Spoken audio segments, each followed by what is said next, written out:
You probably see nothing but a wall of colorful frames, overly flashy illustrations that don't go together, a mix of styles that have nothing to do with each other. You might see a failed design, an attempt at beauty that fell flat. Or maybe for you, this wall represents normality, banality, the hate of déjà vu, of the seen and the revisited. And you know what? You're right.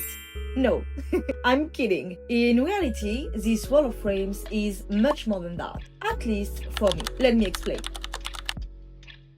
Okay, I've always wanted to have a wall covered with pictures and illustrations that reflect everything I love, even though my taste may be eclectic. I love mixing things that have nothing to do with each other, textures, patterns, because I love everything, or at least a lot of things. But also because choosing is really hard.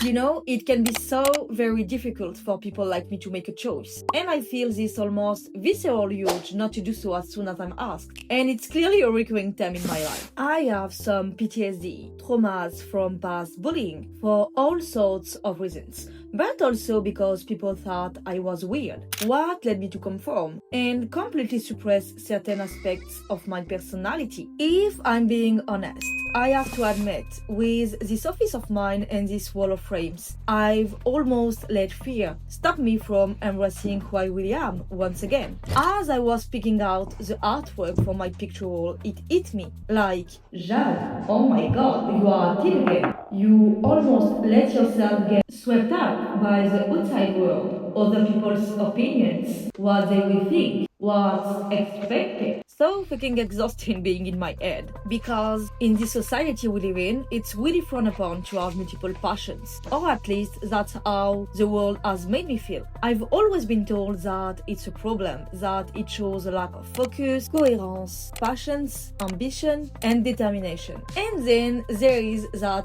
famous line. That's not how life works. So what? Is change not allowed? Are we supposed to maintain and perpetuate the statu quo while neglecting part of the population just because that's how things have always been? I'm sorry, but I refuse. And I say this because I need to remind myself of it too. Fortunately before me, other people fought to bring about change. It may seem trivial and may some people smile, and it's not my only fight in this life, but having the freedom to be myself without being disparaged is one of the things that drives me. You know, it can apply to both small and big things. Today, it's small, just a wall of frames. And what's more, the struggle is internal, but it's a result of years of being conditioned to suppress a huge part of my personality. I'm still learning. I'm learning to unlearn, because all the criticism stemming from my multipassionate nature is incorrect and unfounded. And it took me a while to realize that I can be laser focused whenever I want to be. I can put all my energy into a project if I believe in it and truly want to. I'm ambitious. Being happy in this life and in this world can only be described by that word. But if that's not enough for this society, I pursued a university degree in law and worked as a jurist for years before walking away from it all and following my art, being a spiritual life coach, and have my own business. If you knew my family, you wouldn't have the slightest doubt about my saintly passions. Honestly,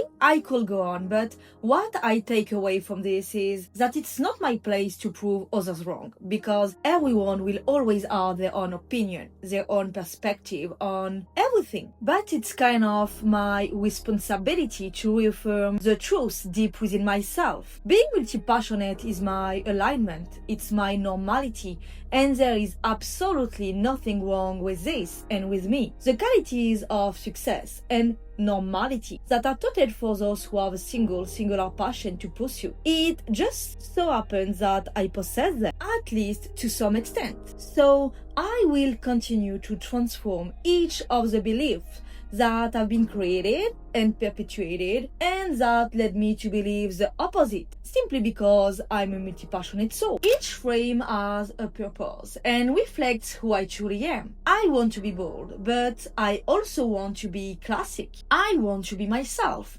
both. And I think eclecticism isn't a lack of taste. It's an abundance of curiosity. Boldness isn't necessarily about being eccentric for the sake of it. It's about being true to yourself. If you love something that everyone else has, daring to embrace it anyway, that's also what it means to be yourself.